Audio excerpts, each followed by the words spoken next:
लोकशाहीच्या 4 आधारस्तंभांपैकी एक म्हणजे न्यायव्यवस्था। वकील हा न्यायदानातील मुख्य घटक, पण आजकालच्या काळात वकिलांवरच हल्ले होत असतात, त्यांना मारहाण केली जाते, धमक्या दिल्या जातात। या गोष्टी बंद करण्यासाठी गोवा सरकार सध्या चालू असलेल्या अर्थसंकल्पीय अधिवेशनामध्ये वकील संरक्षण विधेयक संमत करणार आहे। या विधेयकाच्या धोरणाला मंत्रिमंडळानं शुक्रवार 13 रोजी झालेल्या बैठकीत मंजुरी दिली आहे। हे विधेयक मंजूर झाल्यानंतर न्यायालयीन कामकाजादरम्यान एखाद्या वकिलावर हल्ला केल्यास संबंधित आरोपीला 7 वर्षांपर्यंत कारावास आणि 1 लाख रुपयांपर्यंत दंड ठोठावला जाईल। एखाद्या वकिलाच्या जीवाला धोका असल्यास त्याला पोलीस संरक्षण दिलं जाईल। या विधेयकात आणखीन काय काय आहे पाहूया सविस्तर वृत्तांत। अलीकडच्या काळात वकिलांना मारहाण करण्याच्या किंवा धमक्या देण्याच्या घटना घडू लागल्या आहेत। म्हणूनच वकिलांच्या संघटनांनी त्यांना कायदेशीर संरक्षण देण्याची मागणी सरकारकडे केली होती। या पार्श्वभूमीवर गोवा सरकारनं वकील संरक्षण विधेयक तयार केले। या विधेयकाच्या मसुद्याला शुक्रवार 13 मार्चच्या मंत्रिमंडळ बैठकीत मंजुरी देण्यात आली आहे। आता हे विधेयक सभागृहाच्या पटलावर ठेवल्यानंतर संमत केलं जाईल। या विधेयकानुसार एखाद्या प्रकरणाच्या सुनावणीशी संबंधित वकिलाच्या जीवाला कोणाकडून धोका असल्याची शक्यता असल्यास त्याला पोलीस संरक्षण मिळू शकतं। त्यासाठी संबंधित वकिलाला सत्र न्यायालयात अर्ज करावा लागेल। जीवाला खरोखरच धोका आहे याचे पुरावे आणि परिस्थिती लक्षात घेऊन न्यायालय योग्य तो निर्णय घेईल। न्यायालयाची मंजुरी मिळाल्यानंतरच त्यांना पोलीस संरक्षण देण्यात येईल।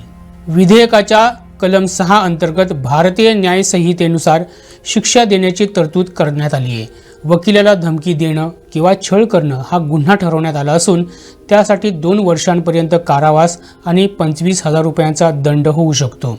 तसंच वकिलावर प्रत्यक्ष हल्ला केल्यास 7 वर्षांपर्यंत कारावास आणि 1 लाख रुपयांपर्यंत दंड होऊ शकतो। शिवाय वकिलाच्या मालमत्तेचं नुकसान झाल्यास किंवा उपचारासाठी खर्च करावा लागल्यास त्याची भरपाई देण्याची तरतूद कलम 10 मध्ये करण्यात आली आहे। एखाद्या वकिलाविरुद्ध तक्रार दाखल झाल्यास त्या प्रकरणाची चौकशी पोलीस उपअधीक्षक किंवा त्यापेक्षा वरिष्ठ अधिकाऱ्यांकडून केली जाईल। चौकशी पूर्ण झाल्यानंतर गुन्हा नोंदवला जाईल। ही चौकशी 7 दिवसांच्या आत पूर्ण करणं बंधनकारक असेल अशी तरतूद कलम 9 मध्ये करण्यात आली आहे। एखाद्या वकिलानं चुकीची तक्रार करून कायद्याचा गैरवापर केल्याचं सिद्ध झाल्यास त्याच्यावरही देखील कारवाई करण्यात येईल। अशा प्रकरणात 3 वर्षांपर्यंत कारावास किंवा दंड किंवा दोन्ही शिक्षा वकिलाला होऊ शकतात अशी तरतूद कलम 11 मध्ये करण्यात आली आहे। या विधेयकाचं ॲडव्होकेट जनरल देविदास पांगम यांनी स्वागत केले। डॉक्टरांच्या सुरक्षेसाठी असे कायदे आहेत, मात्र वकिलांच्या सुरक्षेसाठी असे कायदे यापूर्वी नव्हते। अशिलाकडून आणि विरोधी पक्षाकडून देखील वकिलांना धमक्या दिल्या जातात, मारहाणी करण्यात येते। गोव्यात देखील असे प्रकार घडले आहेत। याच दिवसात असे 3 ते 4 प्रकार घडले आहेत। त्यामुळे गोवा सरकारनं आणलेलं विधेयक वकिलांच्या सुरक्षेच्या दृष्टीनं महत्त्वाचं आहे। गोव्यातच नव्हे तर देशातील सर्व राज्यांमध्ये असा कायदा होणं आवश्यक आहे असं एजी पांगम यांनी म्हटलंय। ही जी आमच्या ॲडव्होकेट्सांची खूप मागणी आशिल्ली की असो कायदो जावपाक जाय म्हणून बार कावन्सिल ऑफ महाराष्ट्र आनी गोवा हांणी सुद्दां सरकारा कडेन मागणी केल्ली की ॲडव्होकेट्स प्रोटेक्शन बील पास करपाचें आनी एक्ट करपाचो म्हणून।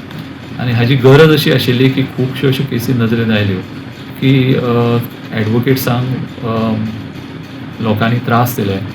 थोड्या ऑपोजीट सायड आसता ते त्या लोकांनी त्रास दिलो, थोडे स्वताच्या क्लायंटांनी सुद्दां ॲडव्होकेट्सांक त्रास दिलो। थोडे कडेन मारामारी जावन तांकां इंजर्डूय जाल्ले, ते असॉल्ट जाल्ले।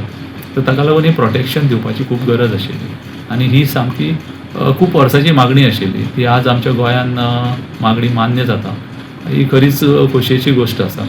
आतां ॲडव्होकेट्सांक प्रोटेक्शन मेळटलें की अशे एसॉल्ट बिसॉल्ट जातले ताजेर खूब स्ट्रिक्ट कायद्यान कार्यवाही जातली। आनी असले जे इन्सिडंट आमच्या गोंयान फाटल्या वर्सांनी थोडे जाले, 3-4 तरी रिसंटली जाले की ॲडव्होकेट्सांक एसॉल्ट जाले आनी तांच्या विरोधान एक तांकां हानी जाली। तर ताजेर एक उपाय म्हणून सरकारान कायदो करपाचो जो विचार केला हो खरोच तोखणाय करसारको आसा। आनी आमचे सगळे वकील वर्ग त्या बद्दल सरकाराक धन्यवाद दितलेच। आनी हांव एक वकील म्हणून सुद्दां सरकाराक धन्यवाद दिता की असो आमच्या गोंयान कायदो जालो। आमच्या देशान सादारणशे म्हाका दिसता आमचे दुसरे काय तिसरे राज्य असो कायदे करपी जास्तशा राज्यांनी असो कायदो अजून जावना. खुबशे कायदे आसा म्हणजे दोतोरांक लागून असे खूब कायदे जाल्ले आसा. पयलीं दोतोरांचो इश्यू जाल्लो आनी दोतोरांची मागणी प्रमाणीत आनी खुबश्या राज्यांनी हो कायदो जाल्लो आसा. आमच्या राज्यान एक पयले 2-3 राज्यां पैकी अशी आसा की हो आमचो वकिलांक लागून हो स्पेशल कायदो जाल्लो आसा. त्या बद्दल आमी धन्यवाद मानता आनी अशेंच बाकीच्या राज्यांनी सगळ्या देशान असो कायदो जावचो. आमचे वकिलाची जे प्रोफेशन आसा तांकां प्रोटेक्शन मेळचें अशें म्हजें मत आसा. तर परत एकदां सरकाराच्या आमच्या वकील वर्गा तर्फे आनी स्वता तर्फे म्हजे तर्फे हांव धन्यवाद मानता.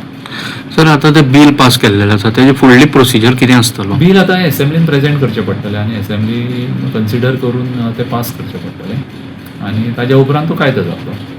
गोव्यासह महाराष्ट्रातील महत्त्वाच्या घडामोडी जाणून घेण्यासाठी आमच्या प्रुडंट मराठी यूट्यूब चॅनलला सबस्क्राईब करा.